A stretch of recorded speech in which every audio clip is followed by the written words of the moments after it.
So it shouldn't come as a surprise that, yes, there was violence in North America before the Europeans arrived. There was sacrifice, as there was in Europe. And as there continues to be in the United States today, their sacrifice just takes different forms, like mass shootings, school-to-prison pipelines, and a trillion-something-dollar war industry.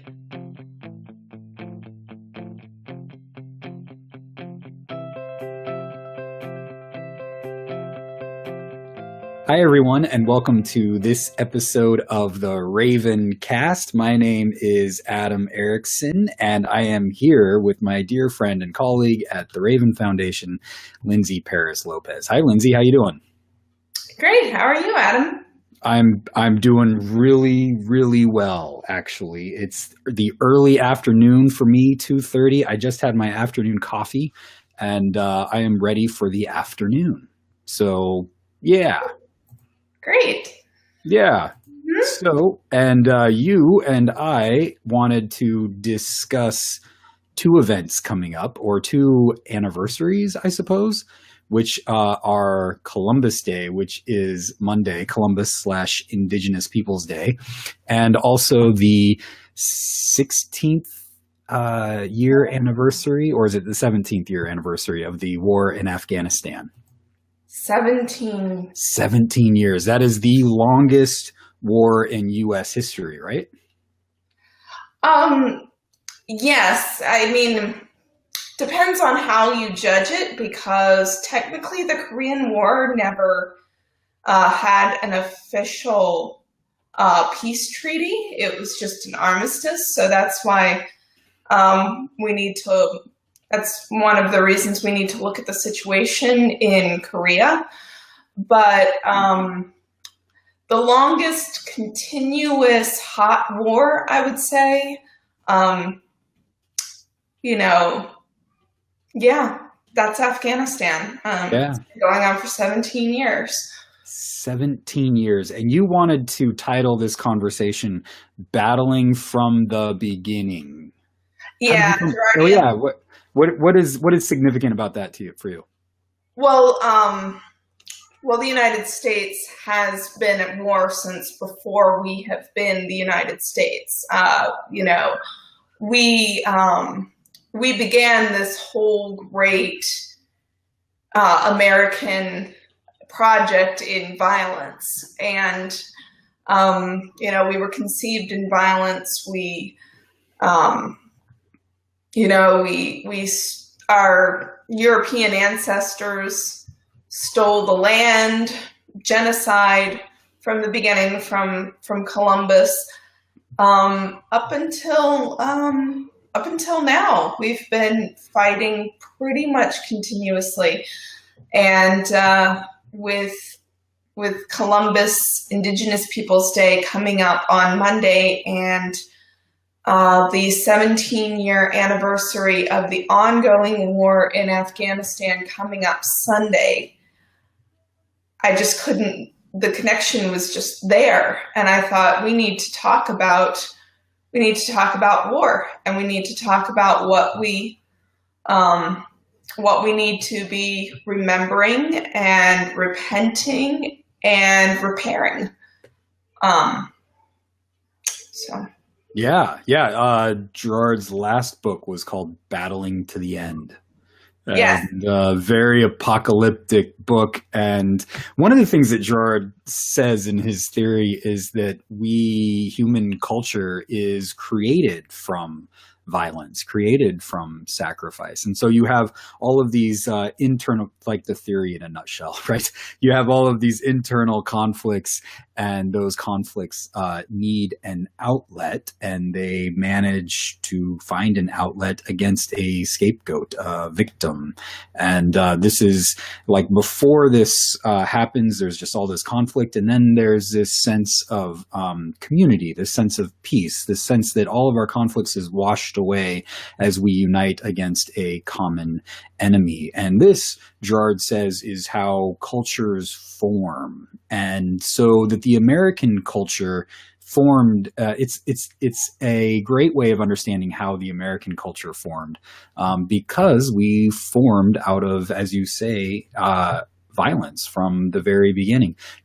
Columbus comes in, discovers America, and there's from the beginning slavery. There's violence against Native Americans, and as you say, it's a lot to repent from. And then all of a sudden the rebellion against the British Empire as well. So it's all there. And you learn all of this. I recently read Lies My Teacher Told Me. Fascinating book.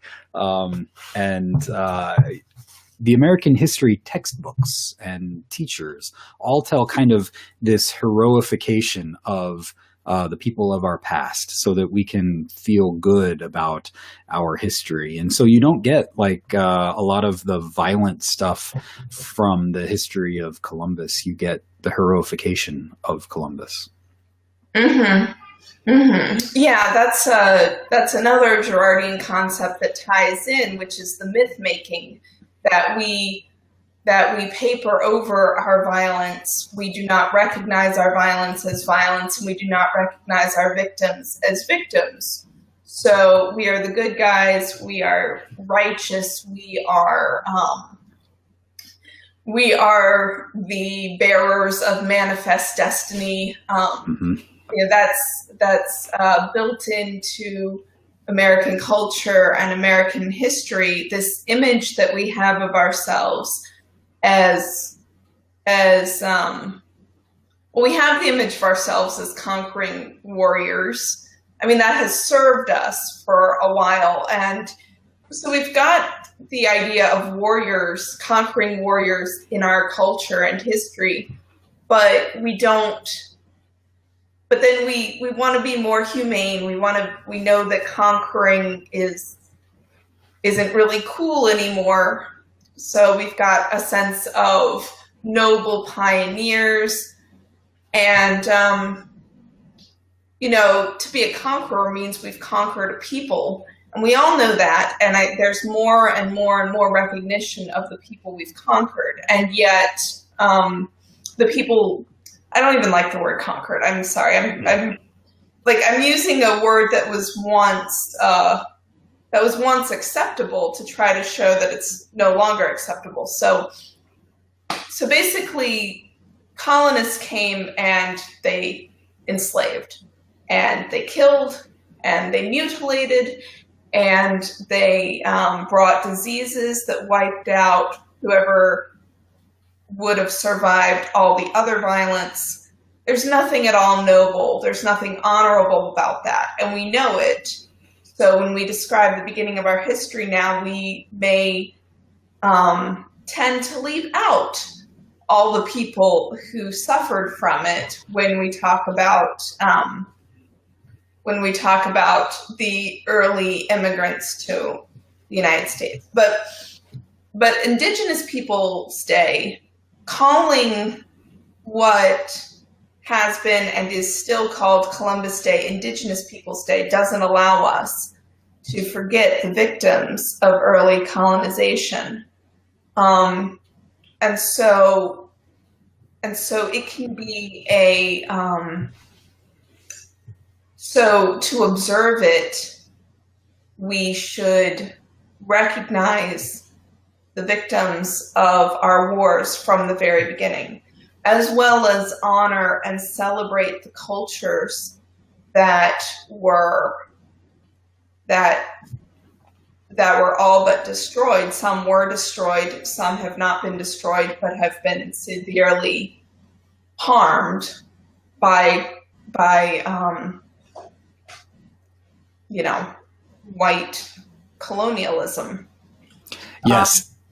Yes, and just want to point out that there are some Girardians who will say, "Oh, but you have to look at the other side of this," and they'll say Native American culture, Indigenous peoples' culture, was just as violent and had all kinds of slavery and horrible things, horrific things, sacrifice, human sacrifice. And so, isn't it so much better that that the Europeans came and transformed that culture? I have seen articles about that, and I expect to either see the same ones or new ones along those lines in the next few days. Mm-hmm. What I would say is that Girardians don't shy away from the fact that human beings are violent in all cultures, and that violence can be expressed in different ways, but humans are violent animals. So it shouldn't come as a surprise that, yes, there was violence in North America before the Europeans arrived. There was sacrifice, as there was in Europe. And as there continues to be in the United States today, their sacrifice just takes different forms, like mass shootings, school-to-prison pipelines, and $1 trillion-something war industry. So, you know, we recognize on Indigenous Peoples Day that our violence has all but wiped out a whole culture. And whether that culture was many cultures, and whether those cultures were perfect or not is not the point. We have to recognize our own violence. I would also say that I've seen articles about the violence in Native American cultures, and they don't talk. They may downplay the violence in European cultures, which we should never do. We should recognize that violence fully, and they do not show us the good in Native American cultures, which we should absolutely recognize and honor on Indigenous Peoples Day. The main thing I'm thinking of is the understanding of stewardship for the earth and for creation. And last year, our friend and syndicated columnist Robert Kohler wrote this amazing article that just blew me away. It was called Reflections from the Anthropocene. And in that article, he writes about how indigenous native cultures interacting with the land actually helped the land. So we think of humanity as being a destructive force, and the best we can do in our relationship with the earth is tread as lightly as possible. But human beings can be a force for good for the environment. Mm-hmm.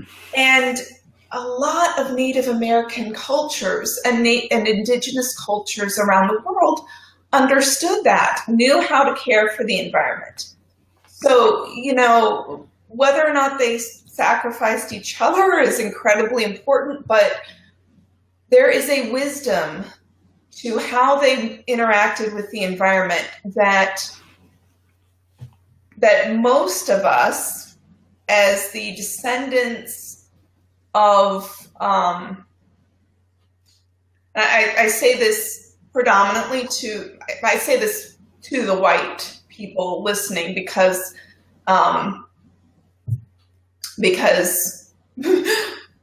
white people, we've got the history of conquest and enslavement, and I'm not going to put that on the other races that live among us in this culture right now.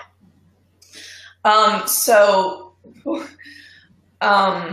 I'm not saying that we're the only people, but in North America, that's pretty much what I was saying, that it's on white people, that we do not have the wisdom as a colonizing culture that went and took more and more land. We do not have the wisdom of living with the earth that the native and indigenous people have. And we need to own that. We need to, we need to learn. And so remembering our victims and learning from the wisdom of Native Americans, Indigenous people. Those are things that we should be doing on Monday, on Indigenous Peoples Day, and every day.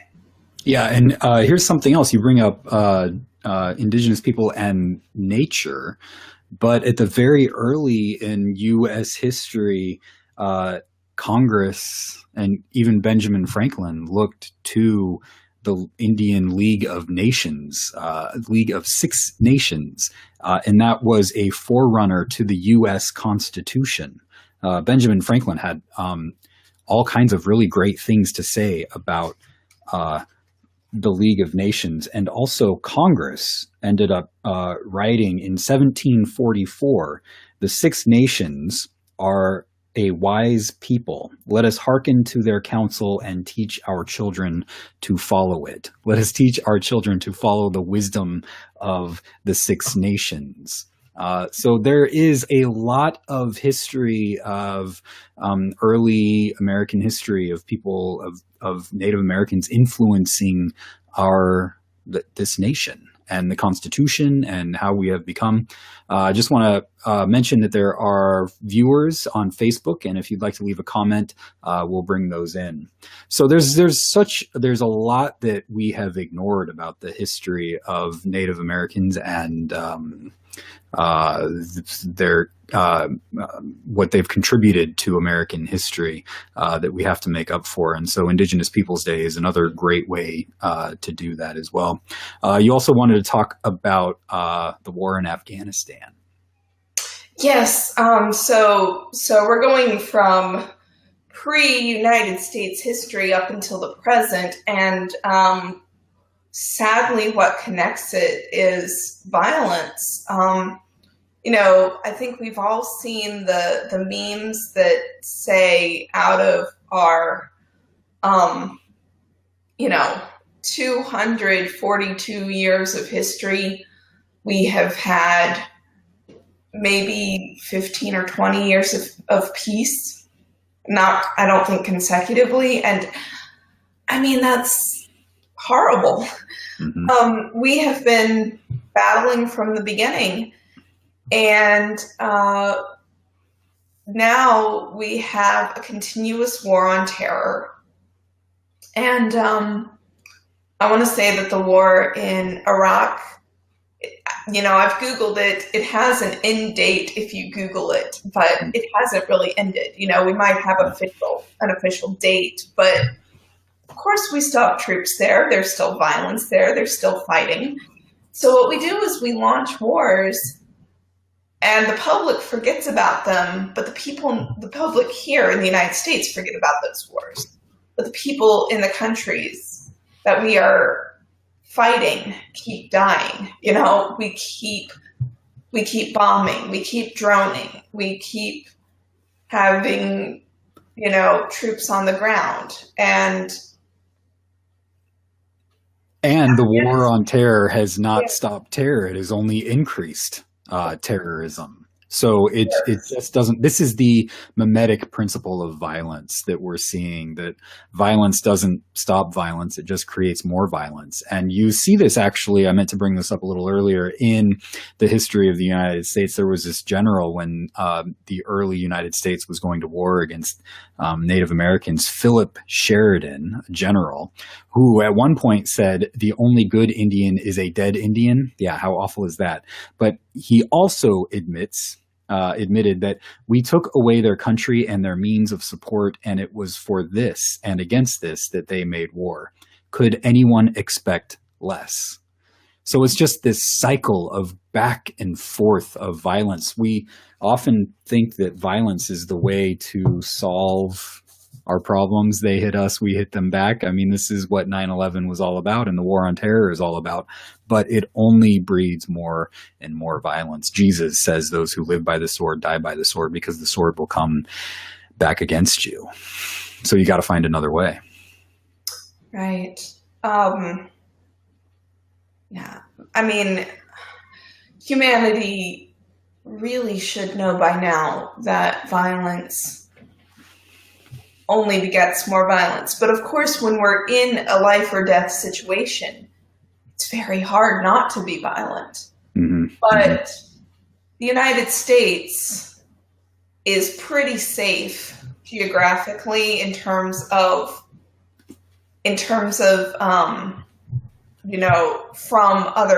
from other nations. Now, from ourselves, we are not, because we are living in a culture of violence where we are spending all our resources on violence overseas, and our police force is becoming increasingly militarized. So we're not particularly safe from ourselves, but we are not threatened by others the way that the powers that be would like for us to believe. The people of Afghanistan, the people of Iraq, the people of Syria, Yemen, all these places where our wars are continuing, the people are not our enemies. Their leaders may have problems with us, and the people of those countries, if they didn't before, may have problems with us as we continue to destroy their countries. But the average person in the United States is not in danger, and we do not need to spend so much resources on war, and we would do so much more for our own national security as well as the health of the planet if we turned away from war to reparations and rebuilding relationships. That's important everywhere. But particularly in Afghanistan, it means a lot to me personally, because some of the dearest friends of my life are from Afghanistan, or at least their mother was born in Afghanistan. And my friend, who is my age, lived in Afghanistan in the early 2010s. So I was very concerned about the safety there, and she doesn't live there anymore, thank God, because it's gotten worse. We've been there 17 years, and it's worse. Yep, and that's one of the narratives that we tell in this myth about Afghanistan, is that they're all it's part of the anti-Muslim sentiment too. Is they're all out to get us. They're under Sharia law, which means they have to come over and take over the world. But that's a misunderstanding of Islam and Sharia law in particular, and one of the things that we have on the Raven website is all kinds of articles from peace activists in Afghanistan. So Afghan peace activists, like, this is one part of the story that nobody is telling, and that covers up this whole myth of all Muslims are violent. There are peace activists in Afghanistan working for peace, risking their lives through non-violence in order to make the world a better place, in order to make Afghanistan a better place. And they're saying, we don't want any more bombs. We don't want any more of this violence, because the more the U.S. brings in violence, the more the Taliban is going to be violent, and they're just going to reciprocate back and forth. And they're saying we need to find a better way to do this. Oh, absolutely. Absolutely. Go ahead. Yeah. Anyone who wants to learn more about what the situation is like on the ground, if you are on the Raven Foundation website and you do a search for either Kathy Kelly or Dr. Hakim or Afghan Peace Volunteers, that's easy to remember, Afghan Peace Volunteers. If you just search, you'll find all the articles we have published about that, and there are more at Voices for Creative Nonviolence, or vcinv.org. And those are so important to read. I would encourage reading some on Sunday, on the 17-year anniversary of the launching of Operation Enduring Freedom, which is the most oxymoronic title for, because it's been Operation Enduring Hell for the people of Afghanistan. It's not freedom. We haven't freed anyone. It's. Yep. And I want to say, you know, when we think about Afghanistan, we think about the Taliban, we think about things like the burqa, we think about poor treatment of women. I mean, many of us do. That's part of our culture. Part of our culture of, you know, it's not like none of those images have any basis in reality, but, you know, decades of violence, you know, breeds a kind of strict fundamentalism. And it's because that is how they can distinguish that's how, and this is not just Afghanistan, this is anywhere.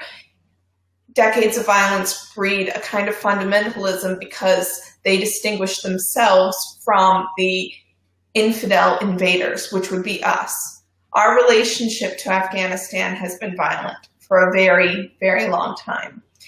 And the Afghanistan that I know is the Afghanistan that raised my friend's mother. And she is brilliant.